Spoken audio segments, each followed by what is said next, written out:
ekonomi madani apakah benda ni Pagi ni saya nak cerita sikit berkenaan kenapa saya lihat Rafizi pun nak cabut daripada Kementerian Ekonomi tu tuan-tuan dan sementara Nurul Izzah duk jerit sandwich tak apakah benda sandwich tuan-tuan So hari ni hutang negara telah melebihi paras yang ditetapkan undang-undang iaitu 65%. So kita ada statutory debt limit iaitu had hutang yang boleh diambil oleh kerajaan iaitu 65% daripada saiz ekonomi atau keluaran dalam negara kasar KDNK ataupun GDP Gross Domestic Product So hari ini hutang kita dah lebih daripada itu iaitu 65.5% tuan-tuan iaitu 1.296 trilion tak salah saya. So, masa saya dalam kerajaan dulu, masa zaman Datuk Najib, kita cuba kurangkan hutang. So, zaman itu hutang kita daripada 54% jatuh pada 50% dan pada akhir pemerintahan Datuk Najib, saya pun ada dalam kerajaan pada ketika itu kat bangunan belakang ni, tuan-tuan. Saya bantu dia daripada segi dasar polisi pada ketika itu.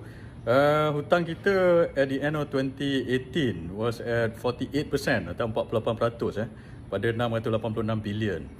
Dan kemudian tukar kerajaan. Lepas tu pada zaman Perikatan Nasional memang hutang ini telah melonjak ke 60% lah. Tapi ini kita faham sebab apa? Sebab masa tu zaman COVID. Masa zaman COVID memang negara satu dunia ni negara-negara tak ada hasil, so dia terpaksa pinjam duit lah, itu kita faham. Tapi lepas zaman COVID, maka hutang di negara-negara lain ini mereka turunkan lah, telah turun. Dan kita pun patutnya turunkan hutang lah, balik kepada normalized punya figure iaitu around 50% ke apa. At least below statutory limit lah.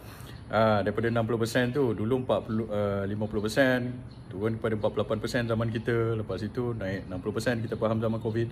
Tapi sekarang ini dah sampai 65.5%. 2 tahun kebelakang ini naik lebih 60%. 60 tak salah saya 64%. Lepas tu 64% lebih kurang macam tu. Kalau nak yang detail punya boleh pergi pada Jabatan Perangkaan dan hari ini naik sampai 65.5%, 1.296 trilion.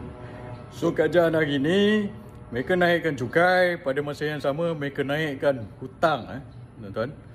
So yang dulu dia jerit-jeritkan hutang negara itu, tiba-tiba dia buat daripada berbanding dengan zaman kita dulu, dia tambah hutang sampai 2 kali ganda hutang sekarang ni. Banding 686 bilion dulu sampai sekarang 1.296 trilion ataupun 1,296 bilion tuan-tuan. Dan mereka ada perancangan nak naikkan lagi harga minyak ini. Ini akan membuatkan harga barangan semua akan jadi naik Dan sebab juga mereka tak kompeten atau Perdana Menteri atau Menteri Kewangan ke macam ini, saya tengok struggle untuk negotiate dengan Sarawak berkenaan isu Petros ini. Ini akan memberi kesan negatif kepada pendapatan kerajaan. Dahlah kita berhutang banyak tuan-tuan. Lepas itu kita ataupun kerajaan kita ataupun pemimpin dalam kerajaan persekutuan hari ini, Menteri Kewangan ke, tak boleh nak negotiate dengan Sarawak atau tak pandai nak negotiate, maka pendapatan kerajaan akan berkurang daripada segi itu, daripada dividen Petronas dan sebagainya. Dan kita yang akan menanggung ini. So mereka naikkan hutang, kita kena bayar lebih hutang ini, 2 kali ganda hutang berbanding zaman kita dulu. Dan sekarang ni pula orang kata pendapatan kerajaan berkurang, so mereka ada perancangan untuk kurangkan subsidi lagi. So kos semakin naik, hutang semakin bertambah.